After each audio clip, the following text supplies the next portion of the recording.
Hello, I'm putting this video together to the best of my capabilities to help others that are suffering like I am with electromagnetic hypersensitivity.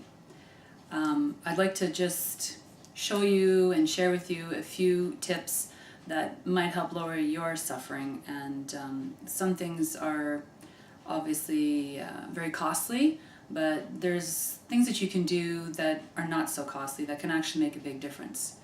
And what I'll do is throughout this video there'll be different aspects. We'll be also including my husband, who has become quite knowledgeable with the electrical side of things, with rewiring the home, and many, believe it or not, sufferings have come from EMFs that we cannot pick up with equipment.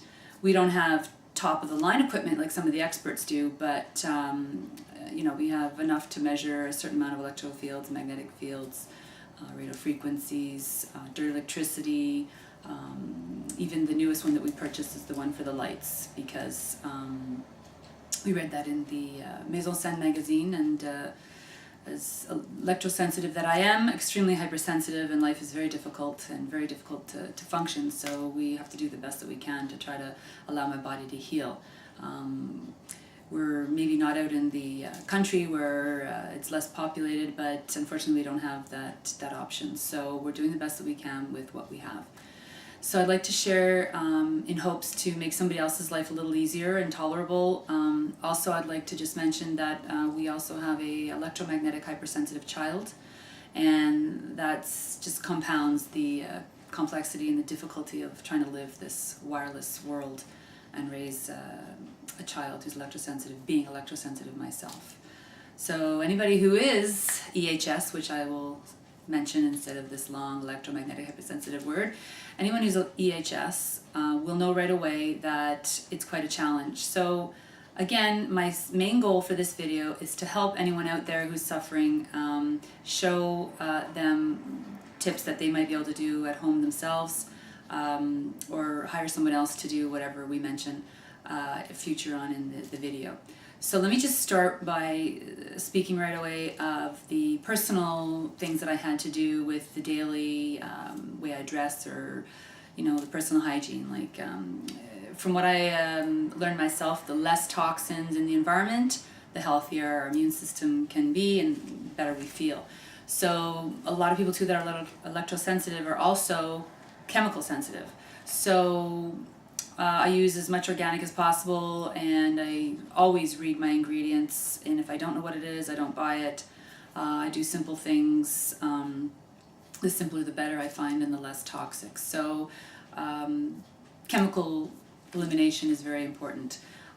The other thing too is I was very surprised to find out is that metal is it's like an antenna. It acts like an antenna. So if you have any radio frequencies in the air, and you have a metal headboard on your bed, you're not in a good spot, because the metal headboard will attract, and you might be suffering headaches or insomnia, or it's not a good thing. So metal is all eliminated as much as possible in my home, and I've replaced it with wood, or like for jewelry, for example. I'm in my home now, so I'm in safe levels, so I wear my jewelry, and but when I go out and I know I'm going to be exposed, I eliminate as much as possible. And the crazy thing that this stuff will affect you is something such as a quartz watch. I couldn't believe it. My wrist would ache, and so we brought our meter, put it to the watch, and sure enough, every pulse it would turn red, the meter. And I'm like, really? Yes. So the quartz watch, if anybody's noticing or wondering, yes. So what I do is I get a battery operated digital watch, and so sometimes it's more about comfort than looks, and that's just one example. Another example is I was told by the expert that you want to wear as much natural material as possible in clothing, so you want to eliminate all the synthetics, especially polyester, microfibers. They're extremely soft to touch, and they're so cozy, but they will create static, and then I'll feel like prickling all over, and I just don't do well, and it's much better not to wear that stuff if you can, and there's plenty of cotton out there. The other thing that was really shocking for me was the Underwire bras for women. They are very popular, but what people don't realize is that underwire, a lot of times it can be plastic, but if you want to test, you just have to bend it, and if it stays, it's metal. It's an antenna, so it's not good. It's not good for breast cancer, it's not good for you, and especially if you're like me, who I seem to have a lot of my symptoms related to the heart. My heart just seems to go really out of whack the minute I get exposed to certain things, and underwire was one of them. It would palpitate. When I removed the underwire and I removed the polyester bras, yes, I promise you this is true, my heart palpitations diminished unbelievably. So when that, was undeniable, I was like, wow, okay, so that's another issue. The next one was I wear glasses, and I had metal frames. And I loved them. They were very thin, and they were, you don't see this big, thick plastic. But I was told it right from the start that could be problematic. It wasn't bothering me at the time, so I said, I'm getting away with it, so I'll just leave it. Sure enough, eventually, I couldn't take it. I had major pressure here, and I just was wondering why, and my vision.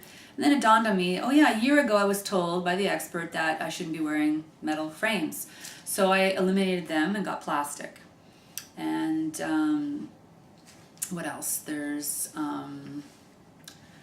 many things that we can do to protect ourselves when we go out, and here's a couple of examples. There's a scarf which I just wear around my neck, and you wear it over a coat, and I wear that with a hat, so it's not as conspicuous. So this just looks like a baseball cap with a scarf that protects the thyroid, because I don't know about you, but anybody with thyroid problems, you definitely want to protect the thyroid, because it's up and down, up and down. And when I get exposures, it would stimulate my thyroid, and my symptoms would be like extreme hyperthyroid. Those that are hypothyroid, that I'm not sure what it does to them, but I'm pretty sure it affects the thyroid no matter what. So it's not a good thing. You want to protect your thyroid. So this is what I recently bought, because it's a little bit less obvious than what I call my Martian hat. I like to throw a little humor in when I can. But when I used to pick up my son at school in the courtyard, it was very high, the levels, and what it basically does is it covers, and then you put it in front, and it covers the thyroid. But it's a little bit more it stands out a little bit more. So, especially when you're wearing the protective glasses. Now, somebody once told me that these changed their life, and I'm like, how can these glasses change somebody's life? But they were very credible, and I took their word for it, and I said, for $25, I'm gonna try them. So I did, and they were right. And how did they change my world? I could tolerate the levels for much longer. I wouldn't get as many symptoms, and I would be able to go out with exposures and get the opportunity to function and get a few things done, where if I don't wear them, the symptoms come on much stronger, much faster. And so I guess, like I was told, the eyes are most susceptible because we have the skull that blocks. And so the rays go through the eyes and penetrate, so cognitively I would suffer a lot more effects. So these I highly recommend for sure. Then there's the blanket when I would go in the car. I don't know if anybody else has experienced, but when you travel, you just feel horrible, especially if you go down certain highways. They have massive cell towers. They have cell boosters everywhere. If you get stuck in traffic, you have GPS, you have everybody with their cell phones, you have you have everything everywhere, So this is a Swiss Shield blanket that I wrap around myself in the car, and it helps. But it's almost like a goalie pad, I guess is the best way to describe it. So when you get, you get a certain amount, but it doesn't block everything. And even with this, I would wear, it's a hoodie, and this is a special, really soft material with the hoodie. So you would put that on, and it blocks the radio frequencies. Again, like a little bit of a block, but not entirely 100%. So I would wear this, and then I would wrap this around me when we would get stuck at an intersection waiting for a train, or we're in traffic. But some people get so sensitive that they can't even tolerate that, which is where I've recently come to. So I'm not able to tolerate even with this protective gear on.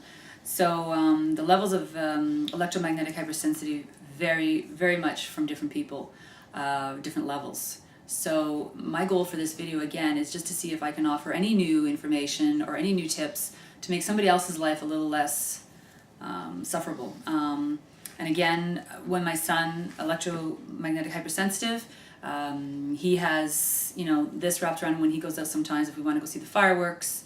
There's different things that you can do to help yourself try to keep functioning through this wireless world and not suffer quite as much as you would without the protective equipment and gear. So our story was in the Maison Saine magazine, but this magazine really helped us learn quite a bit and get in contact and keep in touch. So that was a big help for us, as well as online and support group and different things that people can do to learn more knowledge. For now, though, we were asked if we could do something to show what we've done for changes in the home. A lot of people cannot afford to move, or they're stuck in a certain situation. Apartment is one situation, but a home is another, and depending on how close your neighbors are. But for us, we're in a single home, and our neighbors are maybe 50 feet away at the most, and fortunate for us, we have some good neighbors, and a lot of them don't have their smart meters. Not a lot. There's about there's 5 neighbors surrounding, 6, 7 neighbors surrounding us, but the backyard's a bit further.